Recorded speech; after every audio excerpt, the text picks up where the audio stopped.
Pemirsa Nasa tercinta di seluruh Nusantara, kita sedang berada di sebuah kebun kakao milik sebuah perusahaan besar swasta, tepatnya di Desa Kota Parit, Kecamatan Selesai, Kabupaten Langkat, Provinsi Sumatera Utara. Selamat pagi Bapak. Selamat pagi. Bisa Bapak perkenalkan nama dan alamat Bapak? Nama saya Budianto, alamat di perumahan kebun ini, dan tepatnya di Desa Kota Parit, Kecamatan Selesai, Kabupaten Langkat. Berapa luasan dari kebun ini Pak? Luas ini 370 hektar. Umurnya itu variasi antara 15 sampai 20 tahun, tapi yang banyak di 20 tahunnya. Jenisnya yang dipakai adalah jenis Cirolo dan Forastero. Sudah menggunakan produk NASA? Sudah. Apa saja Pak? Yang digunakan di sini adalah NASA sama hormonik. Saya gunakan dengan spot. Untuk dosisnya? Iya, dosisnya 4 tutup per cap ditambah 1 tutup hormon. Itu Bapak gunakan berapa luasan dan berapa habisnya Pak? Yang saya gunakan kurang lebih 150 hektar.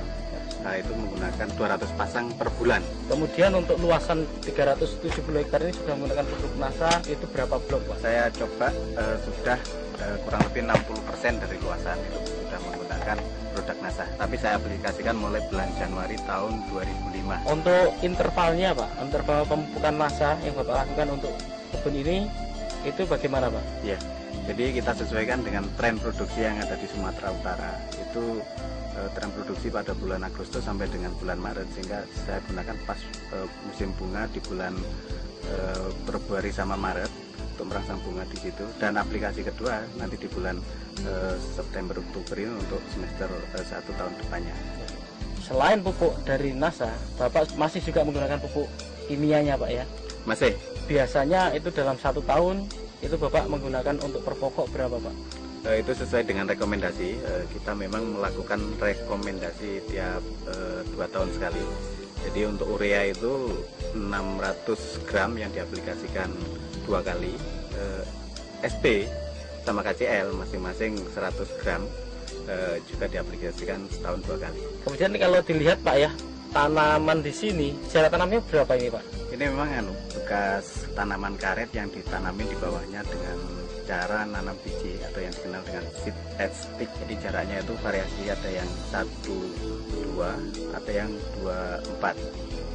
Dengan kerapatan pohon, kalau yang tanaman rapat gini sampai 1.500.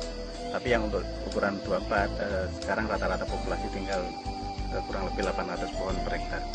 Kemudian dilihat dari naungan Pak, kayaknya di sini juga lumayan cukup banyak naungan. Ini kira-kira apa saja ini Pak pohon naungan di sini nih Pak? Ya, ini kita untuk naungan coklatnya yang pokok itu menggunakan Glyriside, tapi untuk buffer untuk angin itu menggunakan mahoni.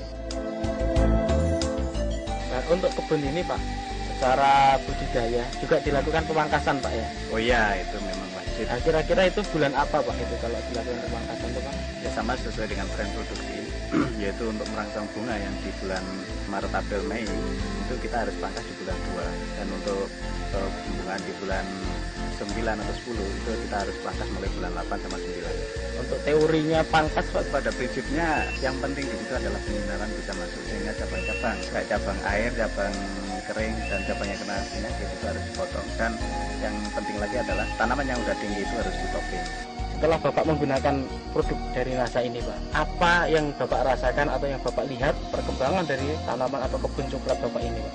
Dari segi pertumbuhan vegetatifnya dari daun memang ya cukup menggembirakan, yaitu cukup subur, dan dari bunga-bunga yang mentil yang muncul itu juga kenaikan produksi.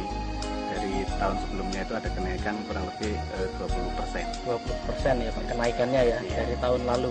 Kemudian yang lain Pak, Bapak sudah menggunakan produk NASA dari pupuknya. Nah, kemudian untuk agensi hayatinya, Bapak sudah menggunakan belum Pak? Sudah kita coba beberapa blok untuk persiapan jangka panjang, tapi masih diamati untuk perkembangan tingkat serangan hama dan penyakit yang ada di sini.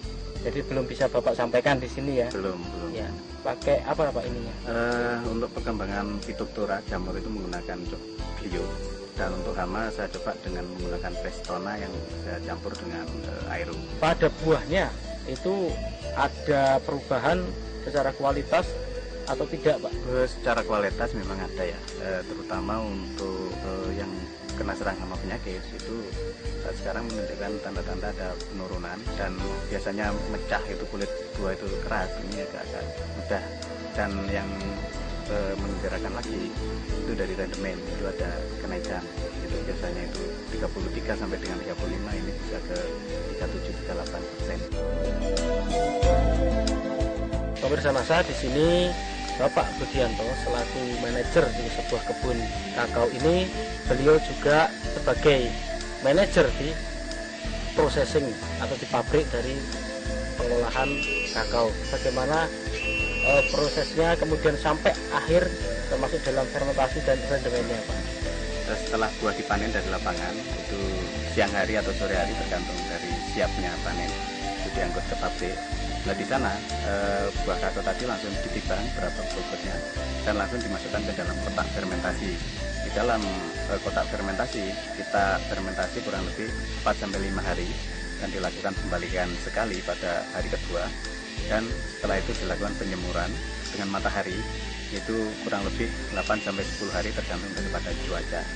Dan setelah itu kalau biji sudah kering dimasukkan ke dalam gudang dan disortasi, yaitu untuk menentukan kualitas biji, untuk menentukan grade A atau B dan sebagainya, baru dilakukan pemakingan. Dari pemakingan itu sudah ada yang menerima, Pak, ya, ataupun ini sudah terikat kontrak atau demikian, Pak, ya? Ya betul, jadi ini sudah kontrak, tinggal menentukan jadwal kapan waktu pengirimannya.